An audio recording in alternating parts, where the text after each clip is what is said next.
Good morning, student. Today we have a topic: the sexual reproduction in flowering plants. This is the section of longitudinal section of a flower, and a typical flower consists of different four holes: calyx, corolla, androecium, and gynoecium. Calyx are also called sepals, which are green leaf-like structures which provides the inner folds of the flower. Corolla is a brightest color of the plant body which attract the insect for pollination. Androecium, male part of the flower which produce anther or which produce pollen grains or microspores by the division of meiosis, and gynoecium is a female part of the flower which produce female gametes or egg cell by meiosis cell division.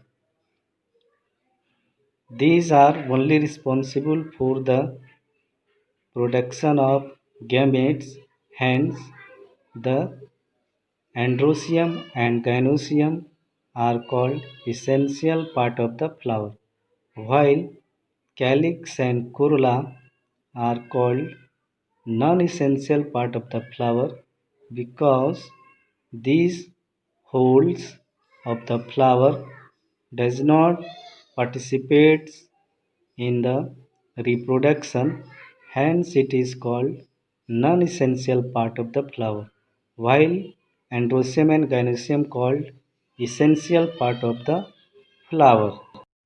The stamen consists of three parts: anther, connective, and filament. This is the section of anther, transverse section of anther, which shows different chambers of the pollen grains, where the mother cell of pollen grain, called microsporangia, which divides by the meiosis to produce haploid anther, microspore.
When we go the transverse section of a young and mature anther, it shows different four types of chambers, and these chambers surrounded by a different four layers or protective layers. Each layer has a definite function. Outer layer is called epidermis.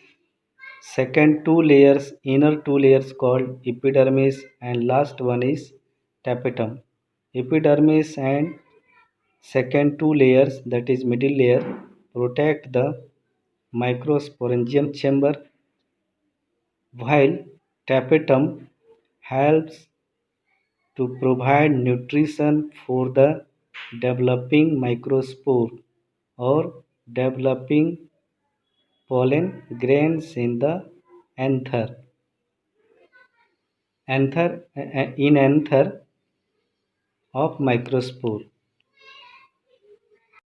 After development of the microspore, the chamber became brushed to release the microspore into the environment. And this is the sectional microsporogenesis. Anatropous of the process of formation ovule consists of microspore, haploid microspore from pollen mother cell is called microsporogenesis. The microsporogenesis produce pollen grains and one microsporangia or pollen mother cell divides to produce four haploid microspore. These haploid microspores forms a cluster-like a structure called tetrad. The tetrad has different structures like decussate, T-shaped, tetrahedral, etc. This is the sectional view of Anatropous ovule and ovule responsible for the production of egg cell from egg mother cell or megasporangium. This is also called female gametophyte, and this female gametophyte responsible for the production of female gamete, that is egg cells. The egg cells are haploid and rounded in structures. Besides the egg cells, two nucleus are also present called synergid nucleus. Megasporogenesis, the process of formation of megaspore from egg mother cell or megasporangium is called megasporogenesis. One megaspore mother cell divides to produce four haploid megaspore. Out of four megaspore, only one develops into the female gametophyte, and this process is called monosporic development.